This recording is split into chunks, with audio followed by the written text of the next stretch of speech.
Haleluya. Selamat pagi Bapak Ibu Saudara yang dikasihi oleh Tuhan Yesus Kristus. Tuhan begitu baik, kasih setianya tidak pernah berkesudahan dalam hidup kita. Mari pagi hari ini sebelum memasuki hari yang baru bersama kita akan merenungkan kebenaran firman Tuhan yang saya ambil di dalam 1 Korintus pasal yang ke-15 ayat yang ke-58. Karena itu saudara-saudaraku yang kekasih, berdirilah teguh, jangan goyah dan giatlah selalu dalam pekerjaan Tuhan. Sebab kamu tahu bahwa dalam persekutuan dengan Tuhan, jerih payahmu tidak sia-sia. Bapak Ibu Saudara yang dikasihi oleh Tuhan, bersyukur pagi hari ini kembali kita boleh diingatkan bahwa kita sebagai anak-anak Tuhan, kita mau tetap berdiri teguh, jangan goyah di dalam iman pengharapan kita kepada Tuhan. Dan kita mau giat selalu di dalam pekerjaan Tuhan. Kalau kita melihat sebuah kisah di dalam Alkitab, yaitu di mana bangsa Israel, ketika bangsa Israel hidup dalam perbudakan, bangsa Israel menerima visi dari Tuhan bahwa dia akan keluar dari perbudakan dan akan masuk ke dalam tanah perjanjian, yaitu Kanaan. Tetapi di dalam menggenapi visi yang besar itu adalah suatu hal yang tidak mudah, karena pada saat itu Tuhan membawa bangsa Israel 40 tahun lamanya hidup dalam padang penggembaraan. Kalau kita melihat di dalam padang penggembaraan itu suatu hal yang tidak mudah. Bangsa Israel sepertinya dibawa untuk mereka berputar-putar di tengah padang gurun. Di padang gurun ada banyak hal yang mengancam kehidupan bangsa Israel. Mungkin ada binatang buas, ada panas terik, ada malam yang dingin. Tetapi disitulah kuasa Tuhan nyata. Ketika mereka menerima visi yang besar daripada Tuhan, mereka tentunya begitu antusias, mereka begitu bersemangat. Tetapi ada kalanya 40 tahun di tengah padang penggembaraan, ada kalanya juga mereka merasa lemah, mereka takut, mereka khawatir. Disinilah Tuhan menguji hati bangsa Israel. Tuhan membentuk mental bangsa Israel. Apakah bangsa Israel tetap percaya kepada Tuhan?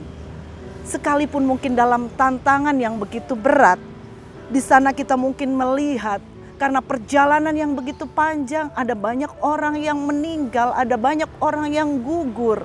Mereka merasa tidak berhasil. Ada mungkin mereka di antara mereka juga yang menyerah. Tetapi Tuhan tidak pernah gagal menggenapi visinya bagi bangsa Israel. Ada banyak yang gugur, tetapi Tuhan juga tumbuhkan generasi-generasi baru untuk dapat menggenapi visi Tuhan. Puji Tuhan, Bapak Ibu Saudara yang dikasihi oleh Tuhan. Sampai akhirnya kalau kita melihat bangsa Israel bisa masuk ke tanah Kanaan atas penyertaan Tuhan. Di dalam firman Allah juga di dalam Alkitab ada sebuah contoh, yaitu Simeon. Simeon ini tinggal di Yerusalem.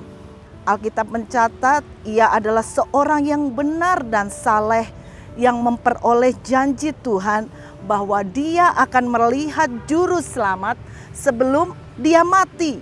Ayatnya di dalam Lukas 2 ayat 26. Di sana dikatakan, dan kepadanya telah dinyatakan oleh Roh Kudus bahwa ia tidak akan mati sebelum ia melihat Mesias, yaitu dia yang diurapi Tuhan. Selama menantikan janji Tuhan ini, Simeon dia setia melayani di rumah Tuhan. Tanpa kenal lelah, dia setia melakukan apa yang bisa dia lakukan. Dia tidak pernah sedikit pun membuang janji Allah. Dia tetap percaya janji Allah. Sampai suatu ketika janji itu digenapi ketika Maria dan Yusuf membawa bayi Yesus ke bait Allah. Saat itulah Simeon mengalami penggenapan janji Tuhan. Ia benar-benar melihat Mesias yang Tuhan janjikan itu. Pagi ini Bapak Ibu Saudara yang dikasihi oleh Tuhan, ada begitu banyak janji Tuhan yang dinyatakan dalam setiap kehidupan kita. Ketika kita mengiring Tuhan, ada banyak tantangan, ada banyak masalah yang sering kita hadapi. Ada kalanya Tuhan juga izinkan kita ada dalam lembah kekelaman sekalipun. Tetapi biarlah kita tetap terus pegang janji Tuhan, bahwa Dia Allah sekali-kali yang tidak akan pernah meninggalkan hidup kita. Dia Allah Immanuel yang selalu beserta dengan kehidupan kita. Bahkan Dia Allah yang setia terhadap janji-janjinya. Biarlah pagi hari ini kita mau belajar dari bangsa Israel, juga Simeon, bahwa visi Tuhan tidak pernah gagal. Yang membuat gagal sesungguhnya adalah kita yang seringkali tidak memegang dan memperjuangkannya di dalam hidup kita. Puji Tuhan Bapak Ibu Saudara yang dikasihi oleh Tuhan. Mungkin hari-hari ini kita sedang menghadapi tantangan. Rasanya kita sedang ada di dalam lembah yang gelap sekalipun. Tetapi biarlah dengan kisah yang sudah kita lihat tadi, kita mau tetap berakar kuat di dalam Tuhan.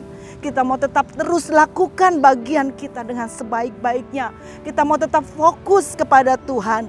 Dan yang terpenting yaitu jangan pernah menyerah. Puji Tuhan Bapak Ibu Saudara, seperti judul renungan saya, jangan pernah menyerah. Kalau kemarin saya mendapat kesempatan untuk saya pergi ke Jeju. Suatu saat kami diajak untuk pergi ke sebuah gunung, yaitu Gunung Sangoksan. Dari jauh, dari bawah, ketika kami melihat gunung itu rasanya begitu tinggi. Dan ketika kami mau berjalan rasanya kami capek, kami lelah. Apa bisa kita menaiki gunung setinggi itu? Tetapi tour guide kami katakan, ketika nanti kalian sampai atas, kalian akan melihat pemandangan yang indah.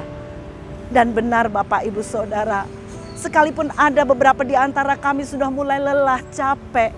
Tetapi ketika kami percaya kami akan sampai di atas dan melihat pemandangan yang indah, di situ membuat kami tidak menyerah, kami tetap naik. Dan benar ketika kami sampai di atas, kami boleh melihat pemandangan yang begitu indah, di mana kita berdiri, di situ dikelilingi oleh lautan yang luas. Inilah seperti kehidupan kita. Ada kalanya Tuhan izinkan tantangan, masalah terjadi dalam hidup kita silih berganti. Satu hal, jangan pernah menyerah. Tetaplah giatlah selalu dalam pekerjaan baik. Kita mau tetap seperti firman yang sudah kita baca. Kita mau tetap berdiri teguh, jangan goyah di dalam iman kita. Kita mau tetap giat selalu di dalam pekerjaan Tuhan. Puji Tuhan Bapak Ibu Saudara, biarlah kita memasuki hari yang baru, hari yang penuh dengan mujizat. Kala Allah selalu beserta atas kehidupan kita. Amin. Mari kita berdoa. Terima kasih Bapa di surga, kembali firman-Mu boleh datang dalam hidup kami.